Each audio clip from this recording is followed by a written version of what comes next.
జరుగుతున్నటువంటి జెడ్పీటీసీ ఎన్నికలు రెండు పార్టీలు ఎంతో ప్రతిష్టాత్మకంగా తీసుకున్నాయి.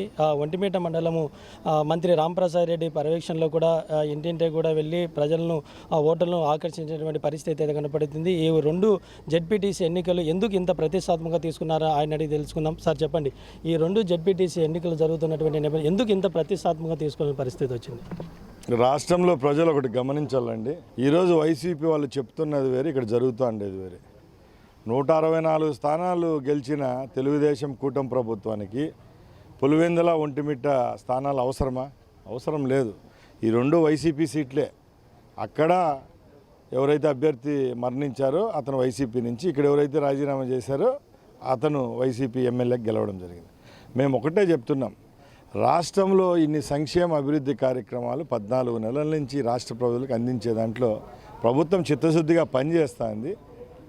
మేము ఎప్పుడు ప్రజాస్వామ్యబద్ధంగా ఎన్నికలకు పోవాలని చెప్పి ఒక మంచి దృఢ నిర్ణయంతో బయటకు వచ్చాం. ఇక్కడ ఎవరైతే ఉత్సాహవంతంగా అభ్యర్థులు మేము పోటీ చేస్తామని చెప్పారో వాళ్ళకి మేము సీట్లు ఇచ్చాం.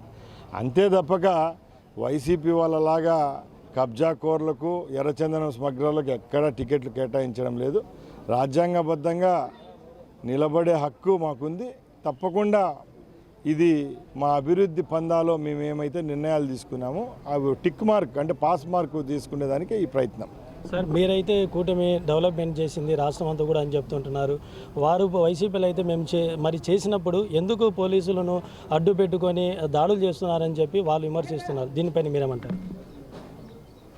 ఎక్కడ పోలీసులు ప్రమేయం ఇంతవరకు లేదండి. ఒంటిమిట్ట కోదండరామస్వామి సన్నిధిలో మాట్లాడుతున్నాం. ఎక్కడ జులుము ప్రదర్శించామో ఒకసారి చెప్పాలండి. కేవలం ప్రజలను అసత్యాలతో కళ్ళకు గంతలు కట్టి రాజకీయాల్లో శాసించడం, రాజకీయాలు నెగ్గుకు రావడం జగన్మోహన్ రెడ్డికి, ఆయన పార్టీకే దక్కింది. ఎందుకంటే జగన్మోహన్ రెడ్డి ఒకసారి ముఖ్యమంత్రి అయింది కేవలం సెంటిమెంట్ ద్వారా అయ్యాడు. రెండోసారి అభివృద్ధి చేస్తానని చెప్పాడు, చేయలేదు కాబట్టి ఓడించారు. ఈరోజు కూడా ఇలాంటి చిన్న ఎలక్షన్లకు కూడా సాక్షి పేపర్లో 8 పేజీలు ఉంటే 8 పేజీల్లో 7 పేజీల్లో అందరూ తెలుగుదేశం వాళ్ళు దొంగలు, మిగతా వాళ్ళు ఆయన దొరలని చెప్పి రాయించుకుంటా ఆయన యొక్క సంస్కారహీనమైన రాజకీయ చర్యలతో ఆయన ముందుకు పోతున్నాడు తప్పక ఎక్కడ తెలుగుదేశం పార్టీ అనేది ప్రభుత్వం మాకుంది, ఆయుధం మా చేతుల్లో ఉంది, మేము ఉపయోగిస్తామని ఎక్కడా చెప్పలేదు. న్యాయస్థానాలపైన, ఎన్నికల కమిషన్ పైన మాకు నమ్మకం ఉంది కాబట్టి ప్రజాస్వామ్యబద్ధంగానే ఈరోజు పోటీ చేశాం. సార్, ఈ మండలంలో కావచ్చు, నియోజకవర్గంలో టీడీపీలో కొంత అసంతృప్తి ఉంది.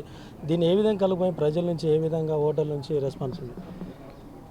అసమ్మతి అని మీరు చెప్తున్నారు, అసమ్మతి అని. నేను ఒకటి చెప్తున్నా, చంద్రబాబు నాయుడు గారు, ఎన్టీ రామారావు గారు పార్టీ స్థాపించినప్పటి నుంచి తెలుగుదేశం పార్టీ అంటే ఒక సిద్ధాంతానికి కట్టుబడి ప్రతి ఒక్క కార్యకర్తకు, ప్రతి ఒక్క నాయకునికి స్వేచ్ఛనిచ్చే party Telugu Desam party. Jaganmohan Reddy party నియంత పార్టీ. ఆయన చెప్పిన వాడే అభ్యర్థి ఉంటాడు.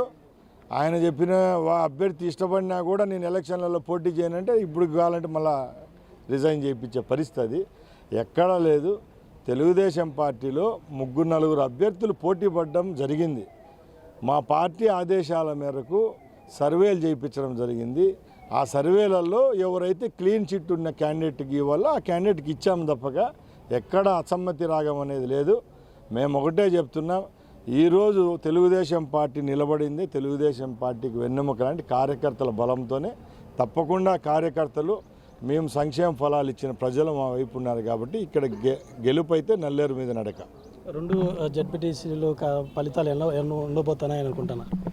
100కు 100% 2 స్థానాలు తెలుగుదేశం పార్టీ కైవసం చేసుకుంటా ఉంది.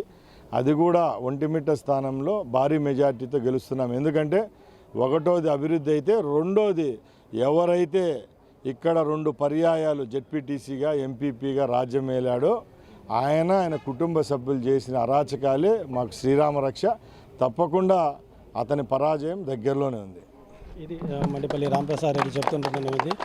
ఒంటిమిట్టలో భారీ మెజారిటీతో గెలిచిపోతుంటున్నాం. ఇక్కడ ఉన్నటువంటి జెడ్పీటీసీ గతంలో చాలా అక్రమాలు, అవినీతుల ఆరోపణలు ఉన్నాయని అవి బేసిక్ చేసుకుని ఇక్కడ గెలిచేటువంటి అవకాశం ఉందని చెప్పి కూడా మంత్రి మండిపల్లి రాంప్రసాద్ రెడ్డి చెప్తున్నారు. Over to studio.